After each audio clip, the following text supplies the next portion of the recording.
Bom dia, gente. Bom revê-los. Bem-vindos novamente aos nossos visitantes. Essas palmas não é para passar vergonha, né? É só uma forma de carinhosamente recebê-los.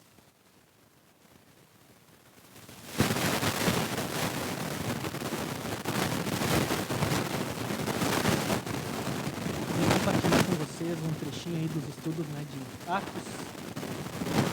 E Atos 3. Do versículo 4 fala assim: Pedro e João se voltaram para ele, né? Isso aqui era, quem lembra do estudo, né? Tinha um mendigo lá num certo lugar.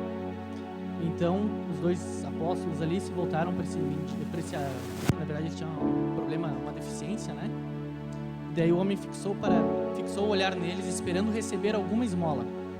Pedro, no entanto, disse: Não tenho prata nem ouro, mas lhe dou o que tenho.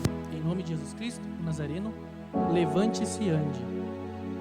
Isso me fez refletir, né? A gente passa por tantas pessoas no nosso dia, né? A gente passa por elas passam por nós. E talvez o que a gente tem dado para elas, né? Ele precisava de dinheiro, sim, precisava de dinheiro. É um necessitado, mas o que é a salvação perto da nossa necessidade mundana, né? Então, a reflexão que eu tive para mim foi o que eu tenho entregue para as pessoas, para Deus, aquilo que me rodeia, né? Então, que possamos entregar esse tempo a Deus, cantando de coração, que essas canções sejam uma forma de agradecer aquilo que Ele tem feito por nós. Vamos lá?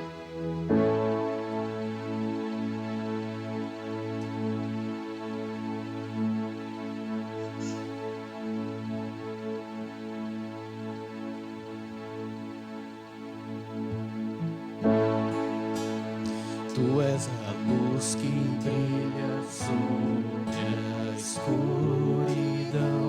Tu és a paz que acalma todo o coração. És o pão do faminto, a força do aflito, e nós somos teus pés e tuas mãos.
Alguém sabe que música a gente vai cantar agora?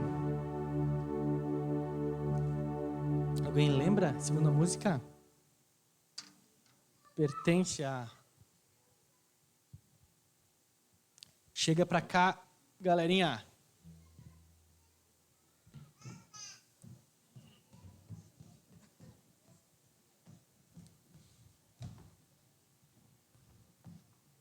Essa música fala uma palavra bem antiga, bem-aventurado, né? Talvez a criança nem saiba o que é bem-aventurado, né?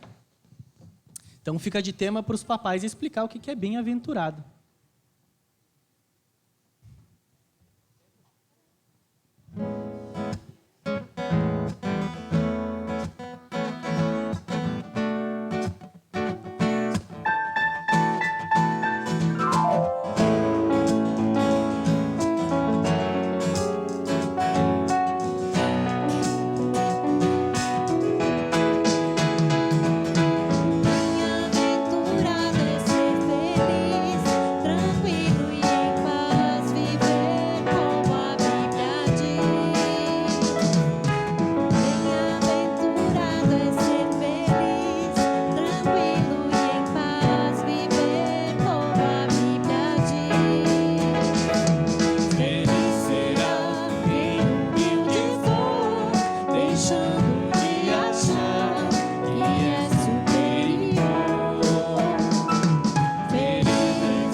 Obrigado.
Eras tu, antes do sol, de toda a vida, autor tu és.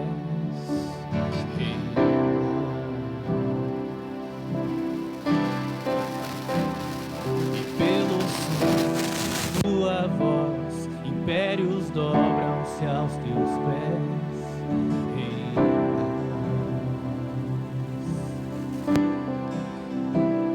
Fazes o mar obedecer, e em teu nome toda a terra estremecer.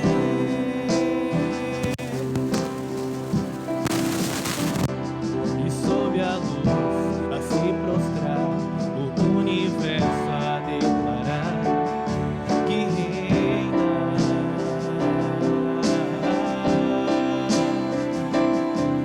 Reinas, eternamente reinas, maravilhoso Salvador, Cordeiro Santo és, sobre todos reinas, eternamente reinas, és único e incomparável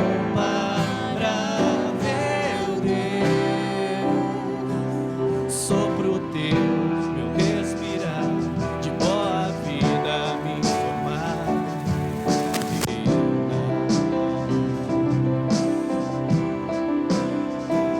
Tu és o pão alimentar, a fonte eterna saciar. Reinas, por tuas mãos podes curar, teus pés as águas caminhar, teu sangue sara o meu pecado, teu braço forte a sustentar.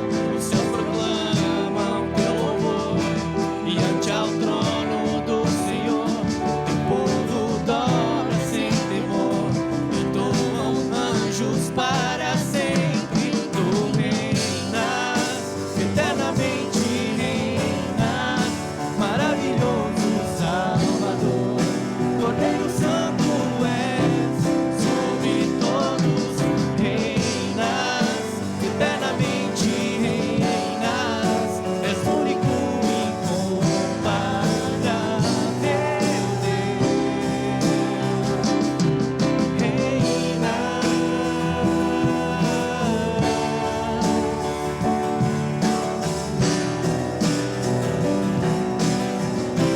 Sobre todos reinas.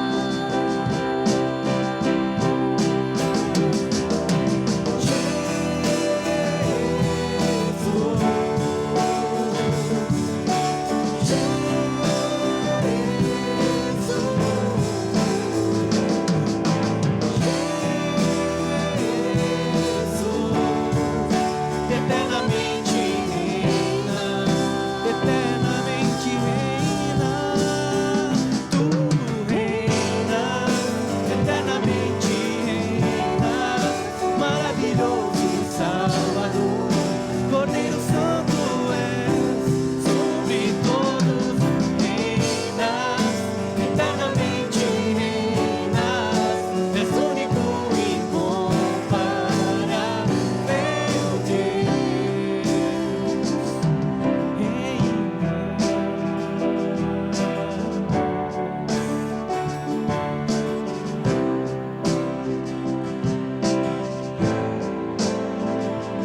Eras tu, antes do som, de toda a vida, autor tu és.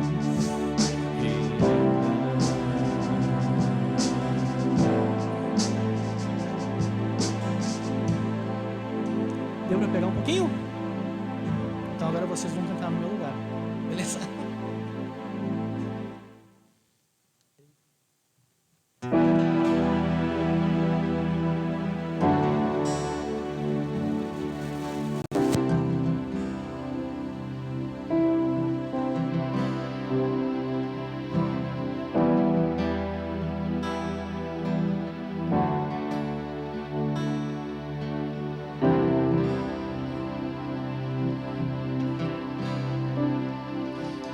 eras tu, antes do sol, de toda a vida, autor tu és.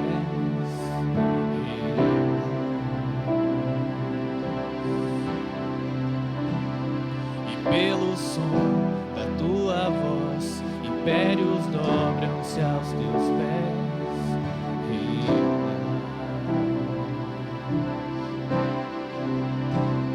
Fazes o mar obedecer, e em teu nome toda a terra estremecer.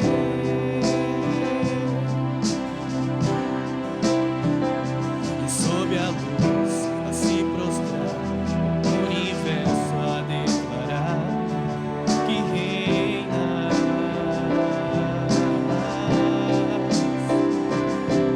Reinas eternamente.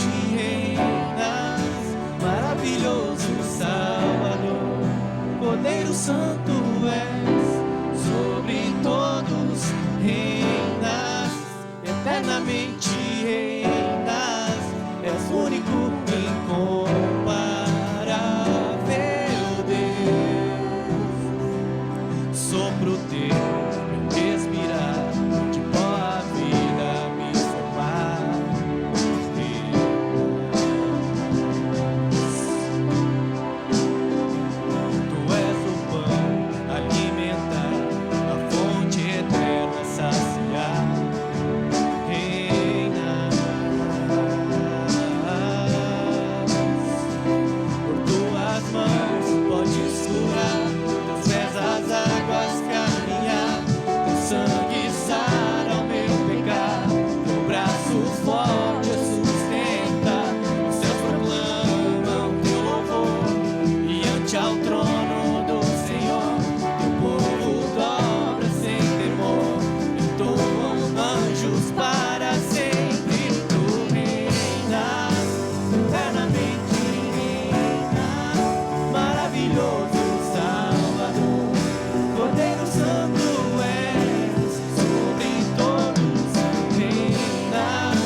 Antes de qualquer coisa que existisse, Pai, Tu já estava lá. E te agradecemos, Pai, porque Tu reinas sobre todas as coisas, sobre todas as situações, sobre todas as circunstâncias, por mais que a gente não entenda. Mas o Senhor pede para confiar em Ti, Pai. Nos ajuda, Pai, porque nós por nós mesmos não conseguimos. Prepara o nosso coração para ver a Tua palavra, que a gente seja de fé, conforme a Tua imagem e semelhança. No nome de Cristo que nós oramos e entregamos essas músicas em forma de louvor a Ti.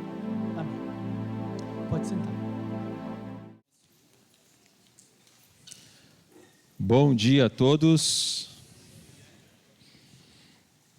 O Francesco me pediu para lembrar que nessa quarta-feira nós temos o Café da Manhã dos Homens, que será às 6:30 da manhã aqui na Aliança. E é necessário que você, homem que quiser participar, se inscreva. Então você pode fazer a sua inscrição no final da celebração na secretaria ou pelo WhatsApp, ok? Então, recado dado. E eu queria convidar você para abrir a sua Bíblia agora, lá em Atos, no capítulo 4. Nós estamos dando continuidade aqui à nossa série de mensagens baseadas no livro de Atos dos Apóstolos. E hoje nós vamos estudar Atos, capítulo 4. Acabamos de cantar que Cristo reina. E o livro de Atos nada mais é do que a história de como os primeiros cristãos levaram essa mensagem, a mensagem do Evangelho. Que Cristo morreu, Cristo ressuscitou, Cristo reina, e Ele agora é o Senhor, o Salvador. E é disso que Atos trata. Nós vamos ler todo o capítulo 4 de Atos, mas não de uma vez. Nós vamos ler primeiro Atos capítulo 4, de 1 a 22, e depois em outros momentos da mensagem nós leremos o resto, ok? Então, Atos capítulo 4, acompanhe a leitura que eu vou fazer do verso 1 ao verso 22. Enquanto Pedro e João falavam ao povo, chegaram os sacerdotes, o capitão da guarda do templo e os saduceus. Eles estavam muito perturbados, porque os apóstolos estavam ensinando o povo e proclamando em Jesus a ressurreição dos mortos. Agarraram Pedro e João e, como já estava anoitecendo, os colocaram na prisão até o dia seguinte. Mas muitos dos que tinham ouvido a mensagem creram, chegando o número dos homens que creram a perto de 5.000. No dia seguinte, as autoridades, os líderes religiosos e os mestres da lei reuniram-se em Jerusalém. Estavam ali Anás, o sumo sacerdote, bem como Caifás, João, Alexandre e todos os que eram da família do sumo sacerdote. Mandaram trazer Pedro e João diante deles e começaram a interrogá-los. Com que poder ou em nome de quem vocês fizeram isso? Então Pedro, cheio do Espírito Santo, disse-lhes: autoridades e líderes do povo, visto que hoje somos chamados para prestar contas de um ato de bondade em favor de um aleijado, sendo interrogados acerca de como ele foi curado, saibam os senhores e todo o povo de Israel, que por meio do nome de Jesus Cristo, Nazareno, a quem os senhores crucificaram, mas a quem Deus ressuscitou dos mortos, este homem está aí curado diante dos senhores. Este Jesus é a pedra que vocês, construtores, rejeitaram e que se tornou a pedra angular. Não há salvação em nenhum outro, pois debaixo do céu não há nenhum outro nome dado aos homens pelo qual devamos ser salvos. Vendo a coragem de Pedro e de João, e percebendo que eram homens comuns e sem instrução, ficaram admirados e reconheceram que eles haviam estado com Jesus. E como podiam ver ali com eles o homem que fora curado, nada podiam dizer contra eles. Assim, ordenaram que se retirassem do sinédrio e começaram a discutir, perguntando: que faremos com estes homens? Todos os que moram em Jerusalém sabem que eles realizaram um milagre notório que não podemos negar. Todavia, para impedir que isso se espalhe ainda mais entre o povo, precisamos adverti-los de que não falem com mais ninguém sobre esse nome. Então, chamando-os novamente, ordenaram-lhes que não falassem, nem ensinassem em nome de Jesus.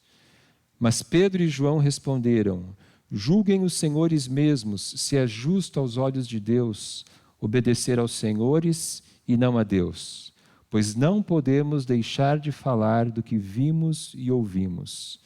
Depois de mais ameaças, eles os deixaram ir. Não tinham como castigá-los, porque todo o povo estava louvando a Deus pelo que acontecera, pois o homem que fora curado milagrosamente tinha mais de 40 anos de idade. Vamos orar? Obrigado, Senhor, pela Tua palavra. Pedimos que o Senhor agora nos dê uma mente atenta, um coração aberto, e que Teu Espírito use a Tua palavra para transformar o nosso coração. É o que nós te pedimos em nome de Jesus. Amém. Nós vivemos numa cultura profundamente intolerante. Teoricamente, as pessoas são livres para acreditarem naquilo que elas quiserem, para defenderem as suas ideias. E se você conversar com as pessoas, de modo geral, elas se dizem pessoas de mente aberta, tolerantes, esclarecidas, sem preconceitos e assim por diante. Mas basta você manifestar uma opinião contrária à opinião destas pessoas, que de repente a maioria delas se volta contra você, e você, como cristão, pode ser taxado de alguns adjetivos, como, por exemplo, extremista, você é extremista, ou você é conservador, no mau sentido, ou você é uma pessoa preconceituosa, e assim por diante. Então, basta você defender uma opinião diferente daquilo que é considerado o politicamente correto, para você ser, dependendo do contexto, dependendo do ambiente com quem você estiver, você será atacado, você será hostilizado, para usar o termo, você será cancelado. E o lugar que é mais fácil da gente observar esse tipo de reação é nas redes sociais, que também a gente poderia chamar de redes antissociais. Eles estão mais para redes antissociais do que sociais. Não existe um ambiente mais hostil, mais tóxico e mais agressivo do que o mundo das redes sociais. E quando nós nos deparamos com essa cultura intolerante, nós corremos o risco de nos calarmos, de nos sentirmos intimidados. Ficamos com medo de sermos mal compreendidos, ficamos com medo de sermos hostilizados, e aí nós corremos o risco de nos fecharmos em nós mesmos, de vivermos a nossa fé apenas dentro do ambiente da igreja, falando das coisas de Deus, das coisas da fé, apenas uns para os outros. Porque as pessoas, na nossa cultura, elas pensam que somos democráticos, todos devem ter vez e voz, todos devem ter o direito à sua opinião. Mas se você é cristão, você é visto com suspeita, você é visto com desprezo, você é visto com desconfiança por causa das suas convicções. Quando nós olhamos Atos capítulo 4, os primeiros cristãos, eles passaram por algo parecido. As autoridades judaicas, os responsáveis pelo templo de Jerusalém, eles não queriam que esse novo movimento dos cristãos se espalhasse. Eles não queriam que essas novas ideias acerca desse tal Jesus se espalhasse, principalmente a ideia de que ele seria o Messias e de que ele teria ressuscitado. E o que eles tentam fazer em Atos capítulo 4? Eles tentam calar Pedro e João e toda a igreja. Eles tentam intimidar Pedro e João e os primeiros cristãos. E o que eu queria refletir com vocês hoje é como ser cristão numa cultura hostil à nossa fé. Como dar testemunho da nossa fé em tempos de intolerância. E Atos capítulo 4 nos apresenta uma agenda para a igreja. Como aqueles cristãos reagiram naquele momento. Eu quero falar aqui então de 5 atitudes que eles tiveram, 5 ações que eles tiveram naquele momento em que eles estavam sendo intimidados. A primeira delas é que eles cultivaram uma comunhão íntima com Cristo. Veja o versículo 13. Vendo a coragem de Pedro e de João e percebendo que eram homens comuns e sem instrução, ficaram admirados e reconheceram que eles haviam estado com Jesus. Esse é um versículo muito bonito, porque diz que Pedro e João eram homens comuns, eram pessoas do povo, pessoas sem o treinamento dos rabinos. Mas as autoridades judaicas, elas ficaram impressionadas com a coragem daqueles homens e com a maneira como eles explicaram as Escrituras. Porque Pedro cita no versículo 11 o Salmo 118. E por que eles eram diferentes? Pedro e João foram moldados por Jesus. Eles aprenderam a ser corajosos com Cristo. Eles aprenderam a ler a Bíblia, a interpretar o Antigo Testamento com Jesus. E a convivência deles com Cristo os havia transformado. A influência de Jesus sobre a vida deles, a maneira deles pensarem, a maneira deles viverem, era uma influência clara. E agora a presença do Espírito Santo fez então aflorar neles toda a influência que Jesus teve naqueles 3 anos de convivência. Como agir numa cultura hostil ao Evangelho? Nós precisamos cultivar uma intimidade com Cristo. Como? Por meio de uma vida devocional. Por meio de uma vida de leitura, meditação e oração. Porque a comunhão íntima com Cristo é a partir desses momentos, do nosso tempo a sós com Deus, que Deus fala de um modo muito especial conosco e que Cristo pode então nos transformar, pode nos moldar, pode nos tornar parecidos com Ele. Então você quer se tornar mais parecido com Cristo? Gaste um tempo diário de meditação na palavra de Deus, de leitura da palavra de Deus, de oração. E uma sugestão prática que eu gostaria de deixar para nós hoje, se você não tem um plano de leitura ainda, leia e medite sobre o Sermão do Monte. Faça sua devocional em Mateus capítulos 5, 6 e 7 e reflita sobre esse sermão. Porque no Sermão do Monte está, por assim dizer, concentrada a filosofia do reino de Deus. A maneira como Jesus viveu, a essência do estilo de vida vivido por Jesus. Você tem cultivado um tempo devocional diário? Você tem desenvolvido essa intimidade com Cristo? E você tem permitido que a cada dia Deus te transforme para que você seja mais parecido com Jesus? Pedro e João eram homens que os líderes ficaram admirados e reconheceram que eles haviam estado com Jesus. E o mesmo deve acontecer conosco. Segunda atitude daqueles primeiros cristãos eles continuaram obedecendo a Deus, mesmo desagradando as pessoas. Veja os versículos 18 a 20. Então, chamando-os novamente, ordenaram-lhes que não falassem nem ensinassem em nome de Jesus.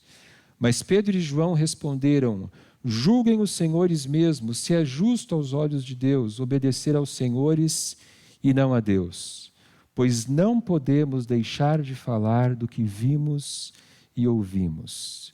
Então as autoridades proibiram Pedro e João de falar, e a resposta deles foi essa: julguem vocês mesmos, avaliem vocês mesmos, se é justo aos olhos de Deus obedecer a Deus ou obedecer os senhores. E em uma cultura intolerante, nós não podemos nos deixar intimidar. As pessoas irão nos julgar, as pessoas irão nos condenar, as pessoas irão nos criticar, nós seremos mal compreendidos, e esse é o preço que nós temos que pagar por sermos cristãos. A nossa lealdade é a Cristo. Ele é o nosso único Senhor. E a Bíblia diz que nós devemos ser diferentes da nossa sociedade. Mateus capítulo 5, versículo 13 diz: vocês são o sal da terra, mas se o sal perder o seu sabor, como restaurá-lo? Não servirá para nada, exceto para ser jogado fora e pisado pelos homens. Romanos capítulo 12, versículos 1 e 2 diz: portanto, irmãos, rogo-lhes pelas misericórdias de Deus que se ofereçam em sacrifício vivo, santo e agradável a Deus. Este é o culto racional de vocês. Não se amoldem ao padrão deste mundo, mas transformem-se pela renovação da sua mente, para que sejam capazes de experimentar e comprovar a boa, agradável e perfeita vontade de Deus. Então, não se amoldem ao padrão desse mundo.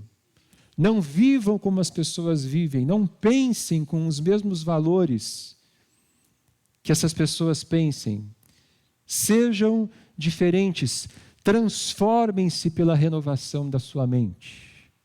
E essa transformação começa naquele tempo diário que eu acabei de falar, nosso com Deus. Começa ali. Só que nos dias de hoje, nós precisamos ser diferentes também na maneira como nós tratamos as pessoas. A nossa cultura intolerante tornou muitas pessoas agressivas. E é muito interessante porque, diante de certos temas, as pessoas se transformam. Até mesmo cristãos. Você conhece algumas pessoas e elas são queridas, elas são bondosas, elas são educadas, mas quando elas começam a falar de determinados assuntos, elas se transformam. Elas ficam agressivas, elas ficam tóxicas, elas ficam irracionais, dependendo do tema. E a Bíblia diz que nós devemos ser diferentes, inclusive na maneira como nós reagimos às pessoas que pensam diferente de nós. E mesmo quando as pessoas nos tratam mal, a nossa atitude precisa ser diferente dessas pessoas. Deixa marcado a sua Bíblia aqui, Atos capítulo 4, e abra agora comigo em 1 Pedro capítulo 2. 1 Pedro capítulo 2, de 19 a 23. 1 Pedro 2, 19 a 23. Porque é louvável que por motivo de sua consciência para com Deus, alguém suporte aflições sofrendo injustamente. Pois que vantagem há em suportar açoites recebidos por terem cometido o mal? Mas se vocês suportam o sofrimento por terem feito o bem, isso é louvável diante de Deus. Para isso vocês foram chamados, pois também Cristo sofreu no lugar de vocês, deixando-lhes exemplo, para que sigam os seus passos. Ele não cometeu pecado algum, e nenhum engano foi encontrado em sua boca. Quando insultado, não revidava. Quando sofria, não fazia ameaças, mas entregava-se àquele que julga com justiça. Olha que interessante o versículo 23. Quando insultado, não revidava. Quando sofria, não fazia ameaças, mas entregava-se àquele que julga com justiça. O outro texto, e esse está projetado aqui, é o de Colossenses 4, 5 e 6. Sejam sábios no procedimento para com os de fora. Aproveitem ao máximo todas as oportunidades. O seu falar seja sempre agradável e temperado com sal, para que saibam como responder a cada um. Existem outros textos aqui, mas eu coloquei para você anotar e ler depois. Mas o que eu quero dizer aqui é que nessa sociedade hostil, nessa sociedade agressiva, nessa sociedade tóxica, nós cristãos devemos ser sempre pessoas educadas, respeitosas e sábias, mesmo quando as pessoas não são. E principalmente porque as pessoas, ou quando as pessoas não são. Porque nós somos diferentes. E nós somos diferentes porque nós somos de Jesus. E essa diferença vai ter um impacto na vida das pessoas. Terceira atitude, eles continuaram anunciando o Evangelho, mesmo sendo politicamente incorretos. Veja os versículos de 10, voltando aqui para Atos capítulo 4, versículos de 10 a 12. Saibam os senhores e todo o povo de Israel que por meio do nome de Jesus Cristo, Nazareno, a quem os senhores crucificaram, mas a quem Deus ressuscitou dos mortos, este homem está aí curado diante dos senhores. Este Jesus é a pedra que vocês, construtores, rejeitaram e que se tornou a pedra angular. Não há salvação em nenhum outro, pois debaixo do céu não há nenhum outro nome dado aos homens pelo qual devamos ser salvos. Pedro afirma que só existe um caminho para Deus, e é Jesus Cristo. Só um caminho. E, aliás, o próprio Jesus disse isso, lá em João capítulo 14, versículo 6. Eu sou o caminho, a verdade e a vida. Ninguém vem ao Pai a não ser por mim. E o Evangelho que Pedro acabou de explicar aqui é a mensagem de que Cristo morreu pelos nossos pecados e ressuscitou. E esse é o único meio de nós chegarmos a Deus. A única forma de termos os nossos pecados perdoados é por meio da cruz. A única pessoa que é o caminho da salvação é Jesus Cristo. Então só existe um meio de salvação: o perdão dos pecados conquistado por Cristo na cruz. Agora, isso para algumas pessoas soa arrogante. Como é que vocês podem afirmar que só existe um caminho para Deus? Como é que vocês podem afirmar que só existe uma religião que é a certa? E a religião certa é Jesus Cristo. Mas essa é a verdade, essa é a realidade. Se alguém perguntar para você como eu faço para ir para Curitiba pela BR-116, você vai dizer, você precisa pegar a BR-116 no sentido norte e você chegará em Curitiba. E a pessoa vai dizer assim, não, mas eu não concordo. Eu quero pegar a BR-116 no sentido sul e quero chegar em Curitiba. O que você vai dizer para essa pessoa? Olha, você pode até fazer isso, mas você não vai chegar em Curitiba indo no sentido sul. Você vai chegar em Porto Alegre, você vai chegar em outros lugares. Porque essa é a realidade. E o que Pedro está dizendo é que só existe um caminho para Deus. Não há salvação em nenhum outro. A salvação não está em Buda, a salvação não está em Maomé, A salvação não está em qualquer outra pessoa. A salvação está apenas em Jesus. E essa é uma das mensagens politicamente incorretas do Evangelho. Mas é a verdade. E é a mensagem que nós precisamos continuar proclamando.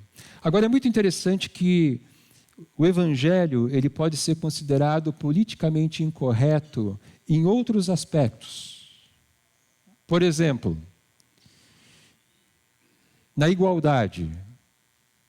O Evangelho ensina que todas as pessoas são iguais diante de Deus. Todas as pessoas possuem o mesmo valor, independente da sua raça, sexo, status social, econômico. Então, o Evangelho, ele entra em conflito com as estruturas de poder e privilégio que existem em muitas sociedades, que dizem que uns são mais que outros. O Evangelho ele é politicamente incorreto no nosso amor aos inimigos, porque Jesus ele disse que nós devemos amar e perdoar até mesmo as pessoas que nos maltratam e que nos perseguem. Isso é difícil de você colocar em prática numa sociedade que valoriza a vingança e que valoriza a retaliação. O Evangelho ele é politicamente incorreto na questão da justiça social. Jesus ele defendeu os pobres, os oprimidos, ele condenou a ganância, ele condenou a exploração.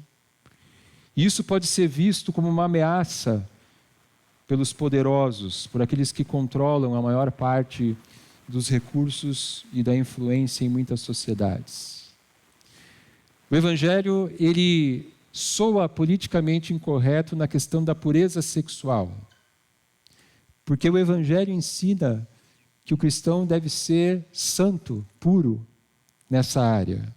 E isso entra em conflito aberto com a nossa cultura que promove uma liberdade sexual e a imoralidade. E o último exemplo, o Evangelho, ele é politicamente incorreto em relação ao individualismo, porque ele confronta o nosso egoísmo, o nosso individualismo. O Evangelho nos ensina que o cristão ele deve colocar os interesses de outros, dos outros, na frente dos seus interesses. E isso confronta a nossa cultura, que valoriza o tempo todo os nossos direitos e a liberdade das pessoas viverem como elas quiserem. Então o Evangelho, ele é politicamente incorreto em vários aspectos. E a nossa tarefa é viver o Evangelho e anunciar o Evangelho, mesmo que isso desagrade as pessoas. É mais importante obedecer a Deus do que os homens. Quarta coisa, eles mostravam que eram discípulos de Cristo pelo amor que eles dedicavam uns aos outros. E agora nós vamos ler um texto que nós não lemos ainda. Nós vamos ler os versículos 32 a 35. Da multidão dos que creram, uma era a mente e um o coração. Ninguém considerava unicamente sua coisa alguma que possuísse, mas compartilhavam tudo o que tinham. Com grande poder os apóstolos continuavam a testemunhar da ressurreição do Senhor Jesus, e grandiosa graça estava sobre todos eles. Não havia pessoas necessitadas entre eles, pois os que possuíam terras ou casas as vendiam, traziam o dinheiro da venda e o colocavam aos pés dos apóstolos, que o distribuíam segundo a necessidade de cada um. Os primeiros cristãos mostravam que eles eram discípulos pelo amor que dedicavam uns aos outros. E o próprio Jesus definiu o critério pelo qual as pessoas identificariam os seus discípulos. Nisso saberão todos que vocês são meus discípulos, se amarem uns aos outros. João 13, 35. E o texto diz a maneira como esses primeiros cristãos viviam. Versículo 32. Da multidão dos que creram, uma era a mente e um o coração. E o texto fala aqui de unidade e solidariedade. Essa era uma igreja que vivia em unidade e solidariedade. E como é importante, vivendo numa sociedade hostil ao Evangelho, nós termos uma comunidade que nos acolhe, uma comunidade em que juntos nós podemos viver, aprender, juntos nós podemos nos fortalecer para depois enfrentarmos no dia a dia essa intimidação que a nossa cultura coloca diante de nós. Agora, é muito interessante a gente entender que unidade é diferente de uniformidade. Unidade é nós estarmos juntos, mesmo tendo opiniões diferentes. Uniformidade é todo mundo pensando do mesmo jeito. Agora, esse negócio de todo mundo pensando do mesmo jeito não existe. Não há agrupamento humano em que todas as pessoas pensam exatamente do mesmo jeito. Quando acontece esse tipo de coisa, você tem uma seita. Todo mundo pensa igual. Ninguém discorda de ninguém. Todo mundo fez uma lavagem cerebral. E nós não somos uma seita, nós somos uma comunidade. E o que é bonito na comunidade? A verdadeira unidade significa que nós iremos conviver com as nossas diferenças. Nós podemos discordar em vários assuntos. Podemos pensar de maneira muito diferente, mas nós estamos debaixo da autoridade do mesmo Rei, que é Jesus Cristo. E mesmo pensando de maneiras diferentes, mesmo torcendo para times de futebol diferentes, nós podemos servir a Cristo. Nós podemos juntos servir. Tem uma frase clássica, mas muito verdadeira, que diz o seguinte: no essencial, unidade. No que não é essencial, liberdade. Em todas as coisas, o amor. Existem alguns temas nos quais nós podemos concordar em discordar. E juntos nós podemos servir a Cristo. O texto fala de unidade, o texto fala também de solidariedade. É muito interessante, o versículo 34 diz que não havia pessoas necessitadas entre eles, pois os que possuíam terras ou casas as vendiam e traziam o dinheiro da venda e os colocavam aos pés dos apóstolos. O que aconteceu na igreja de Jerusalém não é um mandamento para todos os cristãos. Nós não precisamos vender as nossas propriedades e trazer aqui para a aliança.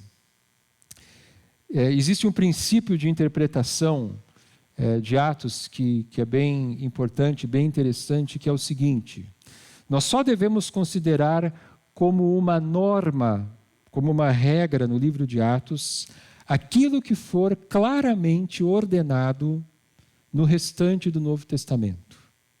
Seja por Jesus nos evangelhos, seja pelos apóstolos nas cartas. E não existe em nenhum lugar do Novo Testamento que diga que nós temos que vender os nossos bens e entregar todos para a igreja.